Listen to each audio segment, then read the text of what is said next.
Qui tranche comme un couperet. Le décès de Maman Guéa ce dimanche à Douala des suites de maladie. Diabétique depuis de nombreuses années, la chanteuse s'est battue comme elle pouvait.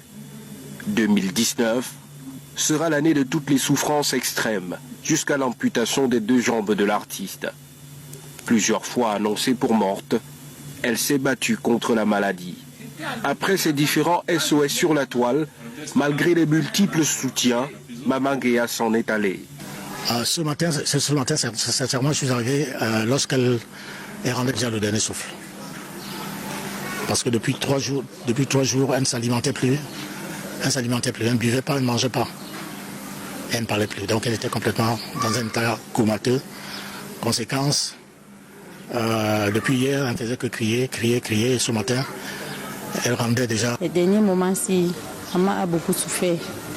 Elle a trop souffert. Il y avait des moments où ça allait, il y avait des moments où ça ne donnait pas. Mais on avait quand même espoir que ça devait aller. Jusqu'à ce que ça arrive comme c'est arrivé là. Seul le souvenir reste et la douleur de la perte d'une artiste qui a su marquer son époque. Cette dame, elle s'est battue, elle a beaucoup bataillé avec cette maladie. Ça dit, moi, j'ai jamais vu ça.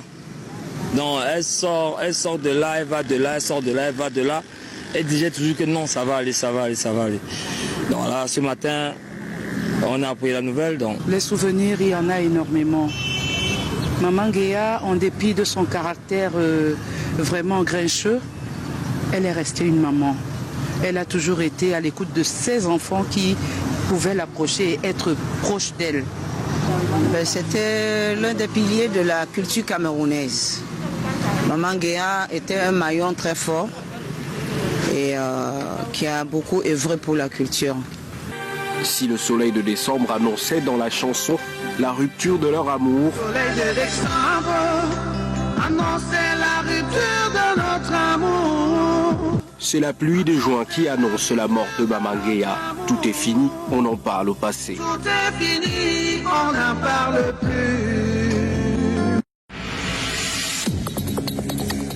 Les Banènes demandent des clarifications à l'État sur le projet de transformation d'une partie de la forêt des Baux en domaine privé de l'État. Les Banènes ne peuvent pas s'opposer frontalement, ouvertement à un projet de l'État. Lorsque un projet comme celui-ci est envisagé par l'État, la procédure légale prévoit que les populations soient consultées. Et qui dit consultation veut dire que les concernés doivent émettre leur avis. L'objectif de faire une concession d'une trentaine d'unités forestières d'aménagement suscite méfiance auprès des ressortissants de la localité. Déjà à Inugu Sud, par exemple, il y a une UFA qui existe, 004, qui en réalité reverse ses redevances à l'État, mais non les populations. On a créé le regroupement, nous ne sommes pas dans nos villages. Déjà une UFA doit apporter, n'est-ce pas, des investissements sociaux.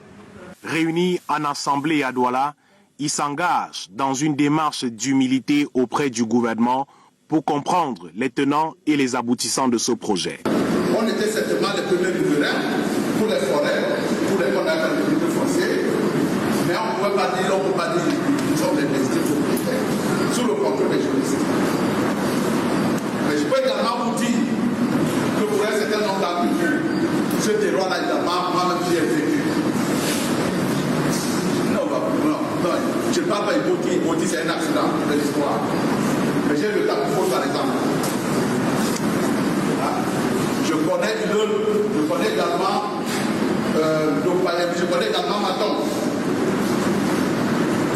En effet, le ministère des Forêts et de la Faune a signé le 4 février dernier un avis pour classement dans le domaine privé de l'État comme forêt de production d'une zone de forêt de plus de 76 000 hectares. Cependant, les Banènes veulent retourner chez eux, sur ces terres qu'ils ont quittées depuis 1963. Nous, les chefs,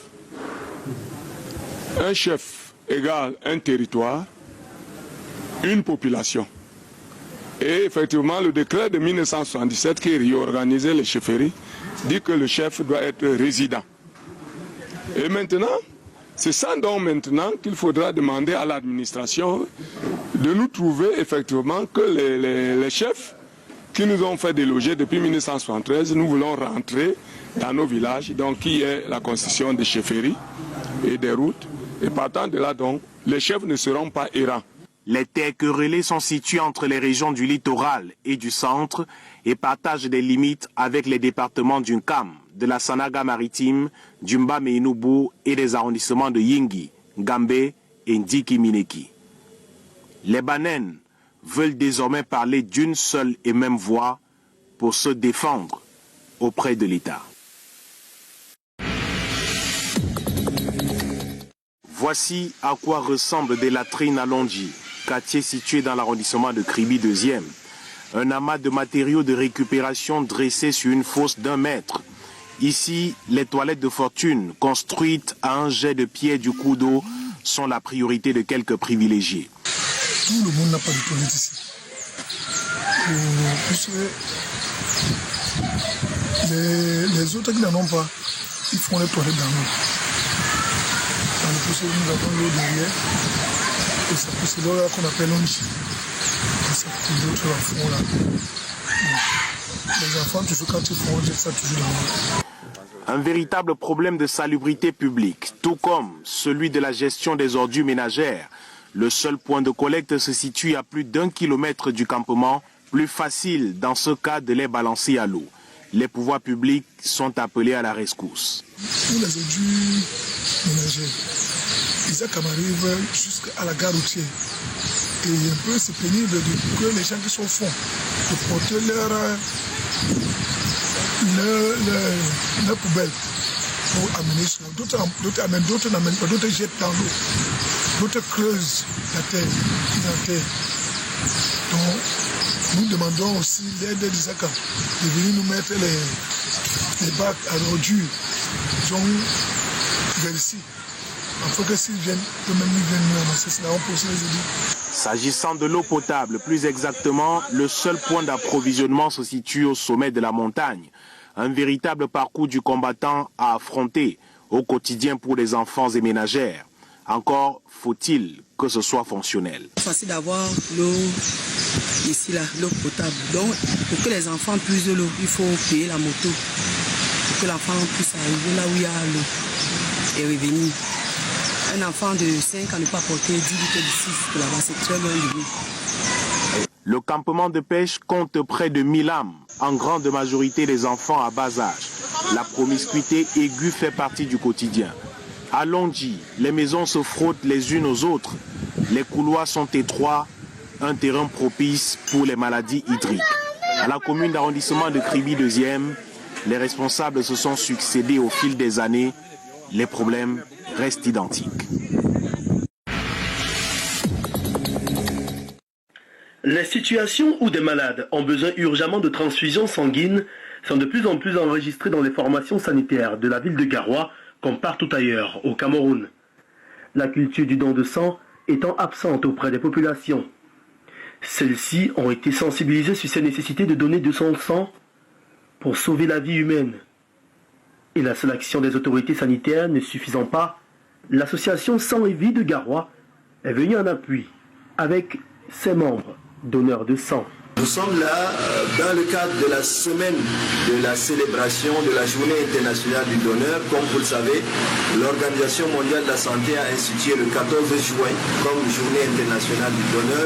Il y a eu une série d'activités de sensibilisation et aujourd'hui, nous sommes là pour le don de sang volontaire et régulier. Et nous avons appelé toute la population à venir massivement au niveau de la Croix-Rouge pour faire le don de sang. Pour la célébration de ce jour, journée mondiale du don de sang, quelques donneurs de sang ont répondu présents à cet appel à Garoua. Des poches de sang sont collectées auprès des donneurs volontaires conscients de la nécessité de donner de son sang. Je suis venue donner mon sang parce que c'était très utile, premièrement pour sauver des vies et ensuite pour aider à contribuer au bien-être de la communauté. La pratique du don volontaire de sang n'est pas dans les habitudes dans cette même partie du pays, malgré de nombreux appels. Le don de sang, ça compte, donner librement et donner souvent est le thème de cette célébration en cette année 2020 Thème très évocateur, soit dit en passant. C'est en sa qualité d'élite de la région du Nord que le ministre Mbaye Robé a fait ce don de lutte contre le Covid-19. Il vient en appui aux actions déjà menées par le gouvernement. Le don est constitué de 2000 masques, de 20 000 gants, 300 combinaisons, 300 surblouses et 300 surchaussures. Un geste de cœur du Minader qui est la bienvenue ici. C'est un geste de cœur et le ministre voudrait par ce geste soutenir les efforts du gouvernement. Donc il vient en appui à ce que le gouvernement est déjà en train de faire et il voudrait permettre que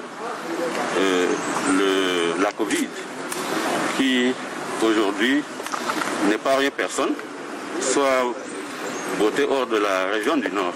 La région du Nord est touchée par le coronavirus depuis le mois d'avril et les personnes contaminées ne cessent de s'ajouter à la liste. Les districts de santé de Garoua 1, de Garoua 2, de Ngong et de Guider représentent la quasi-totalité des personnes infectées.